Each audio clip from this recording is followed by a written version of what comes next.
The post-production party continues on today's episode of the Producer Podcast, as we are once again joined by Patrick Murphy of Kappa Studios to talk about the VFX process. So without further ado, let's jump in and get started.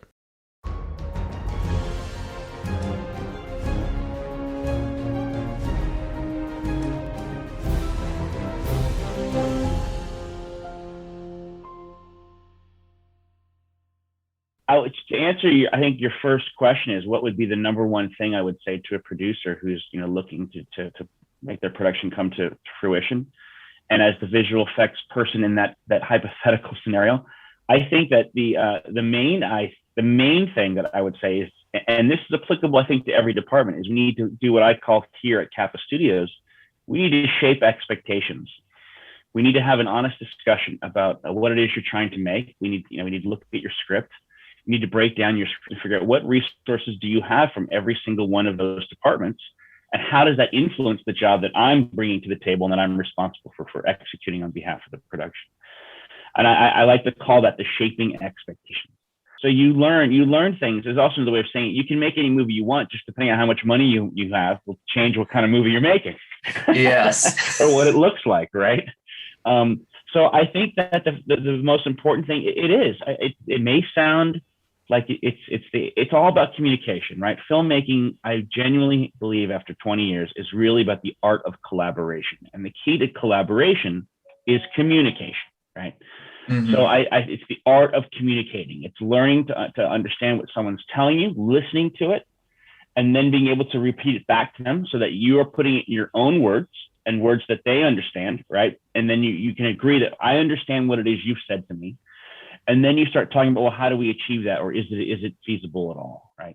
Right. So to me, more than half of communicating is listening. So I think that, as a producer, you want to make sure that you find a visual effects person as a supervisor or a producer with whom you can build that rapport. I think that's extremely, extremely important, because that person is going to, if you have a film that's laden with visual effects, and that person really has a major role in helping your film become a reality, and you want to make sure that you're on the same page. I've seen a lot of times where what the producers or the director want out of something is implicit. They think it's understood by the people who are executing the visual effects, but sometimes it's not. And especially as you incorporate remote workflows, the opportunities for there to be miscommunication or lack of communication, I think, have grown exponentially. So communication really, really is key. Talking things out, never assuming that anything that you're doing is implicitly understood, because my experience has it's usually not. and if emails get misinterpreted very, very, very easily. So it's important to talk. Text messages in particular, we all know there's no intonation in text messages. Mm-hmm. And so that can lead to misunderstandings or a number of things. So it's about talking. Like, you need to talk. Like, this is not real FaceTime, but this is FaceTime, not the brand or the application. It's you and I looking at each other, and we're reading one another, right? That's super important. And it's super important, I think, when you're talking about things that are ultimately visual, right? So when you're doing visual effects, you're creating imagery, right? So I make sound effects, right? So I'm like, oh, so you're saying the plane's coming in like this, and then like hard banks to the left, afterburners, and people are like, oh, I can see what you're talking about, right? And it's play in some respects, but it's about communicating visually. So all that to say, communication is paramount.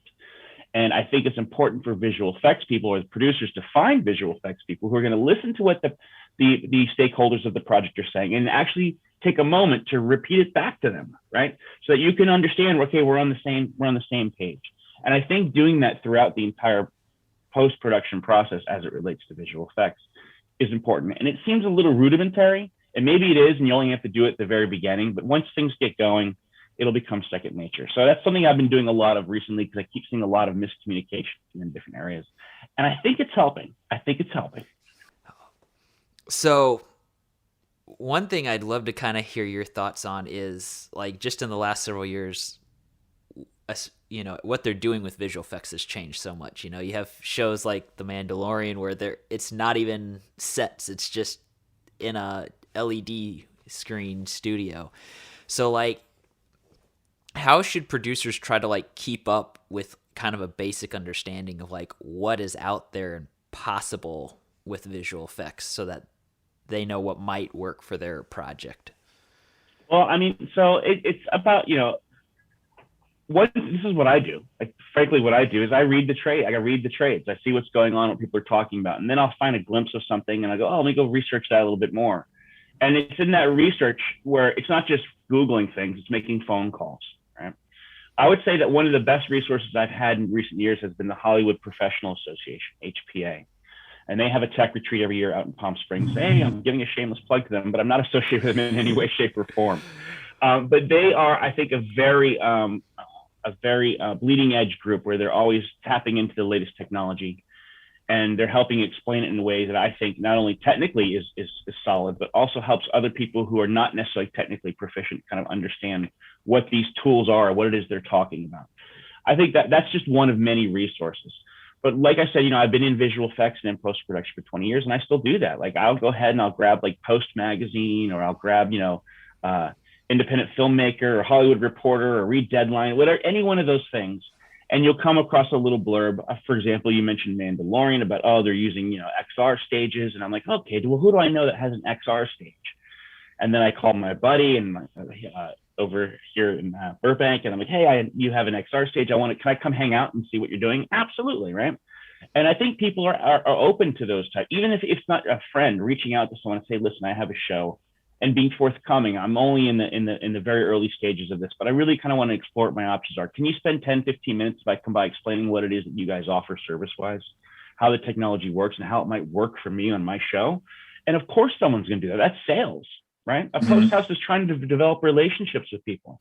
And if they're the one that introduce you to the technology, that means they're spending an extra amount of time building a relationship before you even have they're absolutely going to call you, right? They're going to at least throw you into the pile of options. So I think just doing a little homework and not being afraid to call and ask people, I think is a good thing. What I've had happen in the past, though, sometimes people will do that who I think are, great way to get them. But they sometimes could say, well, the project's starting right away, right? And that's not the case. so I'm always like, well, is it starting soon, or is this happening like in a few weeks? Like, where are you at in the process? And I'm always going to acquiesce the request. I mean, that's like I said earlier, like I want to build the relationships, but it's kind of good to know where we're at in the stream of things. It allows me to better shape how, as I present to you, any information that I might have to share, So in the case of the XR stages, for me, it's been a learning process. I've only dealt with it in kind of a cursory way, but it's been fun to learn about some of the challenges of that process, and some of the things that go wrong and some of the things that go right. And then also beginning to learn how to budget for something like that. I think generally speaking, people believe that whenever there's a new technology, that it's going to drastically reduce their production costs. And the reality is, I think that's an erroneous assumption. Only sometimes do new technologies or new methodologies make things faster, more efficient, and therefore less expensive, right? I think generally at this stage, a lot of what we're dealing with is it's providing maybe more access to people to do bigger and cooler things, right? So, overall speaking, I think there's a certain amount of just staying on top of your craft, reading what's going on in the industry, and then of course using your current network of people, but also maybe reaching out to people you haven't reached out to before and asking them, hey, this is who I am. I have no project, but this is what I've done in the past. I would love to come in for 15, 20 minutes. I'll bring you guys coffee. Explain to me what this is and how it works. And you bring food, everyone's going to say yes. Yeah, that's for sure. Around here, I say, I'll bring Portos. And they're like, oh, Okay. Yeah, come on over. Portos is the bakery across the street. So. Nice. Yeah. So you mentioned, one of the questions you ask producers is kind of like where your project's at in development, so you can kind of help. So like in a ideal scenario, how soon should producers be bringing the VFX people on? That's a great question. So yes, I do often ask when I have initial conversation with someone is where are you at in this project? Because I feel as though everyone, both the post-production, the visual effects, everyone is better served if all of your departments are brought in as early as possible, right? So as you know, like post-production work is call it last money, right? Oftentimes you get stuff, all the decisions have been made, and now you're having to mitigate the consequences of some of those decisions, and you're kind of sometimes stuck with what you got. That doesn't mean you can't overcome the challenge. It just means that it's a bit harder, right? Or it could be a bit more expensive than what everyone anticipated it having to be. So I think that the question to the answer to your question, not the question to your answer, is as early as possible. Quite literally, if you have a script and you're thinking about putting together a one-sheet budget to start getting financing or putting together a pitch deck, contact someone in visual effects, right? Contact a post house. Say, listen, I'm this at this phase. It does take a bit of work to break down a script. There is time involved in that, and I think it's not entirely out of the sorts for someone to say, hey, I need to charge you for some of the time for doing that, or maybe you can come up with an arrangement that's equitable, right? Or whatever the case is. But it does take some time. It's not necessarily a quick thing to properly break down a script for visual effects. But I think if you can find someone to do that or come to an arrangement to get someone to do that, I think that will serve you tremendously well in the long run. It'll allow you to have some accurate numbers as to what it's really going to cost to do your movie. Or more importantly, it'll give you some numbers and you're like, well, that's way outside of where I thought it was going to be. And then allows you to have some creative discussions with the principal people on the project about how we can change the script a little bit so that maybe we can still make the movie, but don't have to spend all the same money that we did before. Or let's say, for example, the VFX guy comes back and says, I noticed you've got this whole conversation happening in a car. Are you going to be able to have like a process trailer and actually film that? And they go, oh, I never thought about that.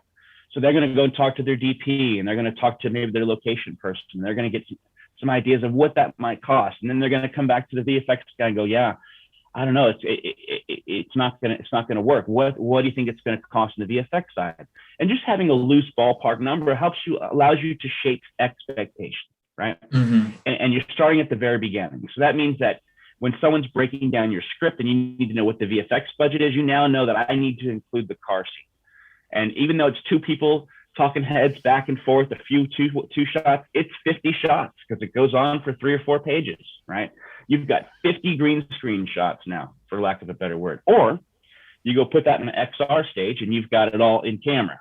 Or you go and you shoot that with a process trailer and you actually get it in camera that way. So it allows you to have, I think, really important discussions with what's going to be the best method, the most economical, and of course, what's going to get you to what it is you want to see on the screen. So as early as possible. Yeah, no.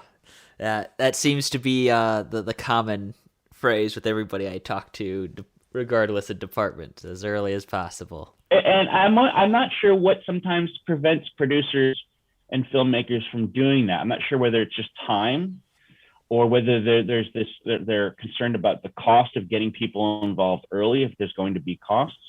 But I think that producers can mitigate those costs if there are costs, and that they can navigate. I mean, that's part of being a producer. Is that they get the gab to get people to do things that need to get done, or people thought weren't even possible. Anyway, but yeah, it's as soon as possible. I think it will absolutely help you out, and it literally from step one, putting together what your budget's going to be, so you can even begin, raising funds. Yeah. So then, what does the standard, if there is one, timeline for VFX look like once a film is shot and it's now in that post-production phase? Well, I think that one thing is that the visual effects they're not widgets, right? It's technically every single shot is a unique shot. So that the amount of time it takes there's a bit of an art to bidding, I believe. Okay. And then there's a bit of an art to the project management in visual effects as well. Just my experience has been that a lot of shows don't seem to have sufficient project management happening on the post side in general. So we here at Kappa try to fill in as best we can for that, right? That's a full-time job in many respects, like having a post supervisor who understands project management principles and knows how to communicate with all the different departments on a film and can help keep things on track. That's a job. That's a job, and it's a big job. And so I think that it's important for independent, and maybe we talked about this on our last time you and I chatted, but I think it's important for producers to find that key person, right? Like they and their line producers were really, and of course their second unit director and the director, you have a lot of key people on the production side who are keeping the train on the tracks and moving. And you need to make sure you have that on the post side. And I think a lot of the bigger shows have accounted for that because A, they have resources, and B, they've been down those tracks before. But I think a lot of the independents sometimes aren't necessarily thinking that way. They think they have an editor, maybe they have an assistant editor, and they hire a visual effects guy, and then they hire a sound guy. And you've got lots of people doing things, but you need a wrangler, someone to pull all that together and keep it on the tracks. So I think that step one is to kind of make sure that you have someone who can handle that for you, right? And whether that's a visual effects supervisor, a VFX producer, or a post supervisor, I think it's a key role, and it's an important role. Number two is, how much time does it take? I mean, it could take years. Sometimes it takes years, but I think generally speaking, depending on the complexity of the show and, is it pre-sold? Does it have distribution? All these factors play into how much time you have. For us, a lot of stuff that I'm doing is on independent features right now. And we get a lot of what I call bread and butter work, right? We get a lot of like just bread and butter stuff. And generally what I tell the guys here is nothing takes less than a day. And they go, it only takes an hour and a half to 2 hours to do this. Yes, it may only take an hour and a half or 2 hours to remove a C-stand from a shot, but you have to go ahead and you have to, well, first of all, you have to make a shot tracker. You got to pull the plates. You have to import it into a project. You got to do the work. You got to render it out. It's got to go through a review session. Got to be brought back in to resolve a baseline where you get it color corrected. If you find any issues at all, technical or creative, you're going right back into and doing another revision. It adds up to a day. So that's kind of my general rule of thumb. Nothing takes less than a day. And that's a really big broad stroke. It's a very big broad stroke. Yeah. For the clients that we service, I feel like it's been a fairly accurate adage that I use. So when they go, well, how long will it take? And they go, you got 75 shots. It'll take one man 75 days at minimum, right, to do all that work. And then, of course, I just do simple math. You can put 2-3 people on it. We can bring it down to this timetable. These shots here are clearly much more work than that. And it's a little bit of time and experience. I think the key part to estimating, it's important to talk to the people who are doing the work. I think a lot of people do estimates without actually talking to the people who are responsible for executing the work. And sometimes what you think is simple or is difficult turns out to be exactly the opposite. Like, I know very little about audio. Like, it's amazing. Like, audio is like granted more than half of the experience in many cases. And the audio guys that I work with here, guys and gals that I work with here, I always think something's going to be much more difficult, and like they turn it around in no time. And other times, like, it's just a simple little drop, and like, no, it's not a simple drop. So I've learned to, no matter how confident you are, it's always great to talk to the people that are going to actually do the work, because generally speaking, they have a pretty good idea of things. Now that said, I do have a spreadsheet here where I have everyone's names on it. And once you get to know people really well, you can kind of learn that, so-and-so says it takes an hour. It's 1.75 times that, right? I mean, it's going to take an hour and 3/4 for him. If that person says it takes him an hour, it's really 2 or 3 times that amount of time, right? And that's my own little internal cheat sheet. You just learn the idiosyncrasies of people, and allows you to better shape expectations to the client, right? My guys are going to be like normal humans. So they're going to say, it takes this long. I've done that. I do that all the time, where I say, it's only going to take an hour. And there I am 3 hours later, like eating my words. That actually happened this morning. I told one of the guys yesterday, don't worry about the shot. I'll take care of it in the morning. I came in this morning. I think it would take me 15, 20 minutes. It took me 3 hours. Anyway, I think so. To estimate, again, I can't give you a simple answer. The analogy that I use for that, it's like measuring how long is a piece of string, right? Like, there's a lot of variables that determine how long that piece of string is, and I think that same analogy pertains to visual effects. There's just too many variables to say what a typical timeline is, but by having some pre-production meetings, you can make determinations as to when VFX should get started and at what phase of the process visual effects should get started. So I think once again, it's really beneficial to get people involved early as possible. Last time you were on, you talked a lot about the post-production supervisor. I guess I'm kind of curious, how does the visual effects supervisor position that I see in a lot of these film credits differ from that? And what's kind of like, does he mainly work through the post-production supervisor, or does the producer work a lot of times directly with like the VFX supervisor? I would say the producers work frequently with the VFX supervisor. Remember, the post supervisor is covering the whole post process, right? Effectively, from the time you wrap your show. Often they get involved very early in the process as well, because they help develop the workflow, what's going to happen on set, and how you're going to shoot your material, and then generate your dailies, and then create proxies and give it to editorial department. They're managing all of that, all the way through to final deliverables. So visual effects is a subset of that, right? But the visual effects supervisor is in charge of all the visual effects, which usually means there's multiple vendors involved. And then also setting expectations and setting reviews with the producers and the directors and whatnot. So to answer your question, I mean, they're working hand in hand. Just the visual effects supervisor, producer is really dealing with all the costs and the management of the visual effects side itself, because it is a world in and of itself. Yeah. Where you've got it's multidisciplinary. So you have all these different companies. Some companies are handling a little bit of everything. Other companies are only handling specific things. How do you coordinate communication of assets, as well as just data, as well as just information back and forth? And that's why that's a whole role, like I said, in and of itself. And then the post supervisor is looking at it from 30,000 feet, talking to the VFX supervisor, saying, okay, well, where are we at in the process? When will we expect deliveries of things? But there's so many other little tidbits below that, like below when shots will be finalized, Yes. There's a lot there. It's exciting, but it's interesting. It's like it's analogous to building a house. It literally is. And so you've got the people that are in charge of the framing and putting the foundation, and putting the walls on, and then putting the roofing on, right?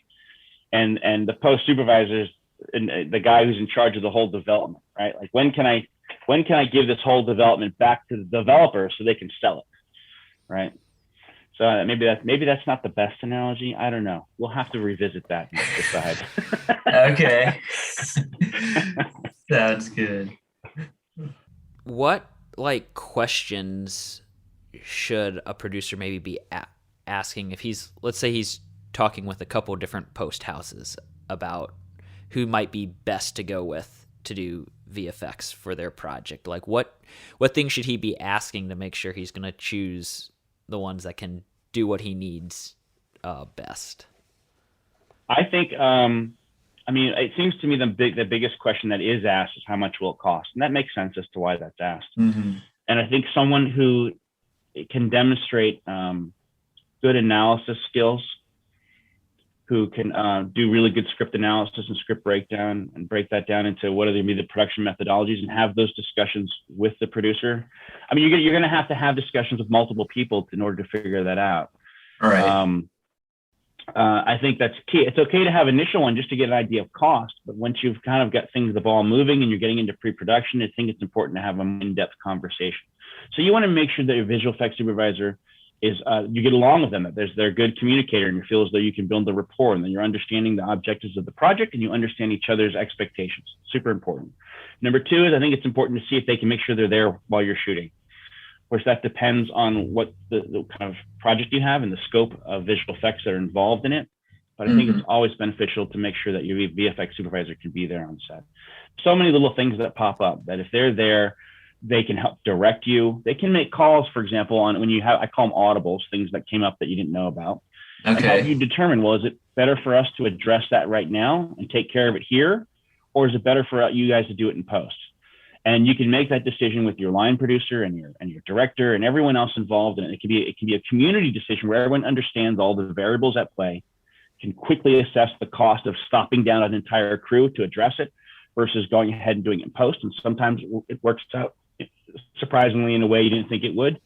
But I think the more information you have, the better off you are, right? It's Command Central needs to know exactly what's going on and what all their options are. And so that's what I think is an important thing. So ability to communicate and build a rapport, ability to be on set when you're actually shooting.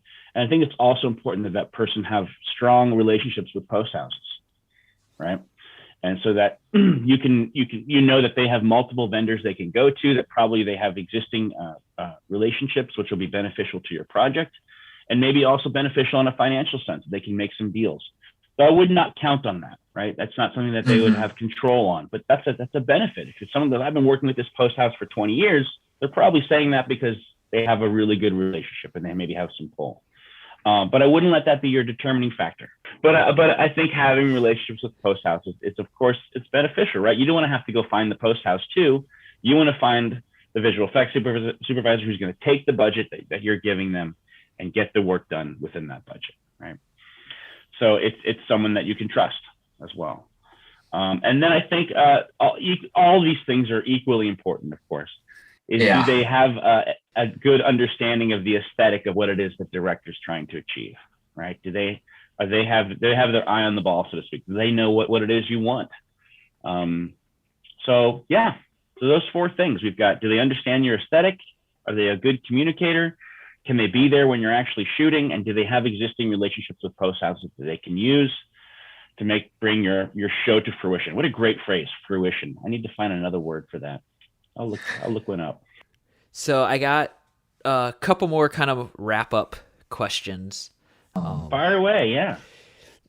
So what's the best way maybe a producer can help the VFX process? And I guess maybe look at it from two different perspectives. Like, what's the best way he could help that early on? And then also, what's the best way he can help it, like when you're in the midst of like the film is shot and you're trying to get all the VFX clips done? So so I guess it depends whether we're talking a visual effects show or a non-visual effects show that just happens to have visual effects in it. I think that if it's a show that happens to have visual effects in it, right? Maybe, for example, you need to establish a location outside of a window. Again, I think things that a producer can do is to make sure that there are, at the very least, there's a discussion before shooting begins with the VFX supervisor about what it is they might need and how much time might need to be allotted towards setup. Making sure the VFX supervisor is there on set, right? So they can have a discussion with the camera department and make sure things are set up correctly. I think it's important for there to be a VFX supervisor, and have that person involved in quite honestly, in the beginning. There's a phrase that I use. It's called the 7 Ps. There's a curse word in it, so my apologies. You may want to bleep the curse word, but it is proper prior planning prevents poor performance, and I think that sums it up in its entirety, right? The 7 Ps. So just proper planning. It prevents poor performance. It really does. And I think if you apply that to every phase of the entire production and post-production process, things will go smoothly. You tend to find that things don't go smoothly when you didn't account for something, and often not having accounted for something just means you didn't have a discussion or a prior to, or maybe you just didn't know. But not knowing also probably implies there wasn't a discussion with a larger group of people with someone that maybe could have brought something to attention. Right. Do those discussions maybe change, or how should you be having them, like as you're getting more to like the location scouting part of pre-production, where you have all those people like in the same place together and you're really nailing things down? Well, I think it's important for almost to have like a checklist, right? Like as you're going, so part of that would be, of course, maybe having storyboards or something, right? So there's something visually tangible for everyone to reference. Even when you're out doing location scouting, I think that's important to have, right? Because, of course, the very initial idea of what it is you're going to do might be a drawing, but then bringing that drawing to the location side, well, this is a different location, but this is what we can get. It's similar. How do we need to change this location to make it work for what it is we had originally envisioned? And that may involve a visual effects guy going ahead and say, okay, I need to do some type of digital set enhancement. And or how do we change the idea overall to match the location and what we can afford in visual effects? So I think it's about having almost a checklist as a producer, like going through each department as you move along the production process, no matter where you are, is constantly going through that list, like an MD5 checksum on a file, where it reads the file and goes, okay, that one's good. Let's go to the next one. Okay, that one's good. It's almost the same idea. Start at the top and zip through the entire list. And those are all your people, all your touch points. And I think doing that again at every phase of the production and post-production process is tantamount to being successful. Absolutely. Like I would do if I had it, I'd have a checklist. I'd be like, okay, visual effects guy, what are your thoughts? Okay, location person, what do you think about that? All right, visual effects guy, what's that going to cost me? Can't do that. Mr. Editor or Mr. Scriptwriter, what do we do? You know, you having that's a super basic breakdown of what I'm talking about. But Right. but I've been fortunate enough to be part of some shows that were like that, and it was amazing. It really was great. And it was great in the sense that everyone felt like everyone felt like, you know, they were able to contribute at the best of their abilities, and I think it showed up in the end. Absolutely. Yeah. What are some common mistakes or misconceptions you see producers have specifically about visual effects? Timeline, how long it takes to do stuff. I think that at the same time, at the beginning of our conversation, I mentioned that, you know, one of the ways to stay on top of what's going on is by reading the trades. But if you read the trades, I feel as though they build this perception that things are getting much quicker, right? Mm-hmm. Hardware is getting faster, processing is getting faster, but there's still a human element involved. There's still a creative execution that takes time. And there's still the need to have a good eye to know when something looks right or doesn't look right, whether that be you're doing a wire removal and making sure there's no boiling happening in an image. You know, it's one thing to remove the wire. It's another thing to remove the wire and not see remnants from having removed the wire, for example, right? It used to be people would go, what's going on? I have to render. And they'd be like, it'd be hours of rendering. Now that still happens on some occasions, but generally speaking, I just feel as though the primary issue that misconception is that things are faster, but the human, you always have to factor in the human element. It still takes a creative touch, and it still takes a human eye, and those things require time to assess and to execute.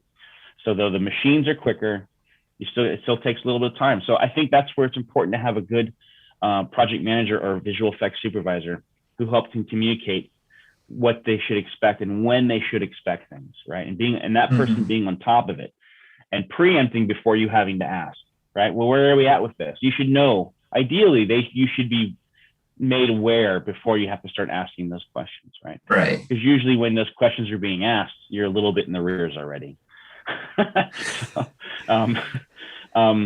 So yes, I think the biggest misconception is how long it takes to do things. And I think that it's easy to overcome that by maybe asking and being more direct about how long it will take, and continuously asking, well, how long will that take? Or asking for updates, or establishing, I would love to get an update once a week. Can you please update me once a week? I think that's it. Again, it comes down to communication, but not everyone's a great communicator, right? So it's right. Hard. It's tough.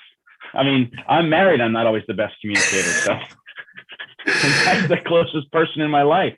So yeah, it happens to all of us.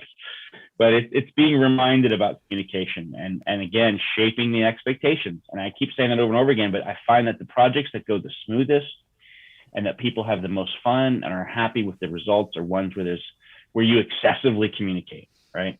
And where you're all, and that by nature is shaping expectations, right? So my phrase is shaping expectations. I need a better way to say communicate, in my opinion.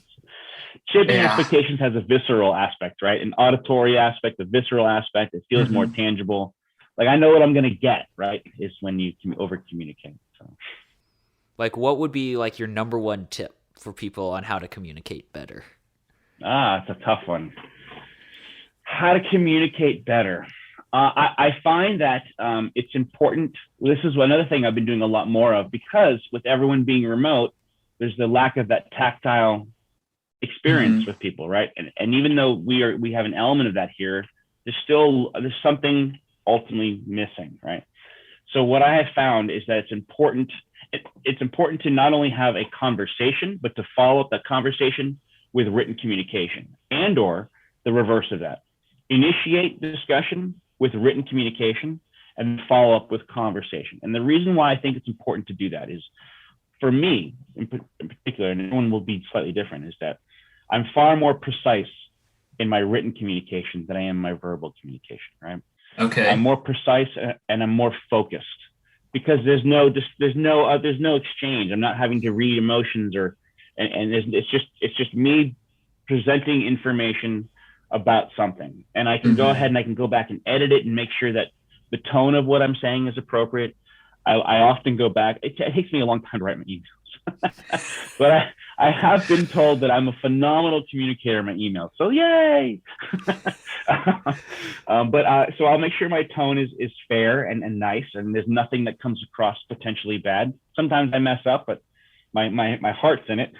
But the other thing is that I always like to make sure that I reread it. I'll write the email. I literally sit on it for 20 minutes and I go back and I reread it to see whether it makes sense, right? When you're communicating technical stuff and creative things, I try to find analogies and I try to explain to people so that they're armed with as much information as possible.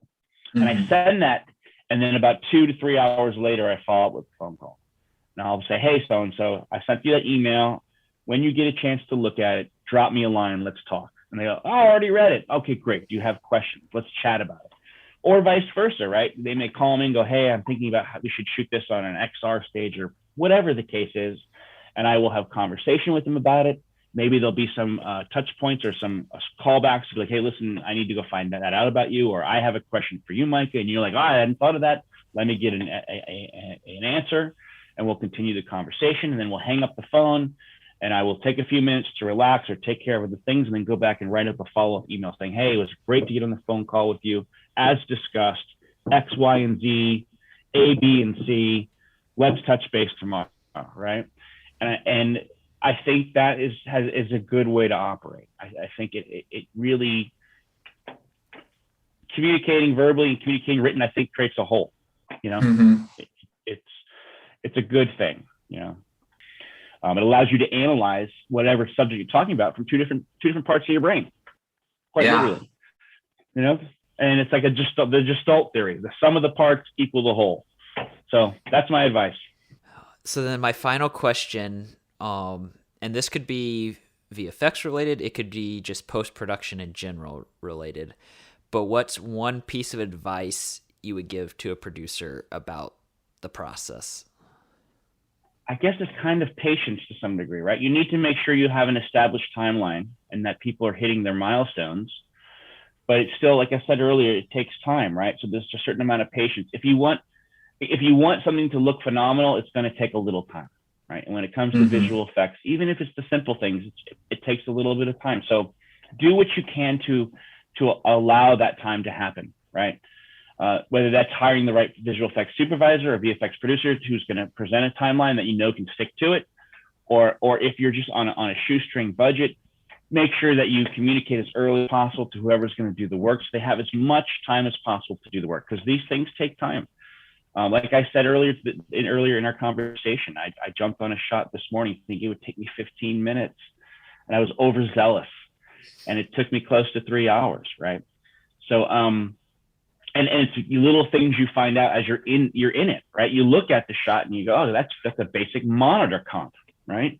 And then when you really analyze the shot, you're like, oh, wait, there's some interesting foreground objects that were in front of camera, but are so out of focus that they're barely visible, but they're causing tracking errors. And you're having to try 3 different tracking applications to extrapolate the data off this plate. And you're like, I cannot believe this simple shot is taking me this long, right?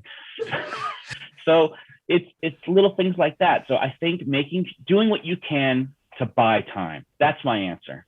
Either buy the amount of time you need at the beginning or buy it somewhere in the middle or towards the end.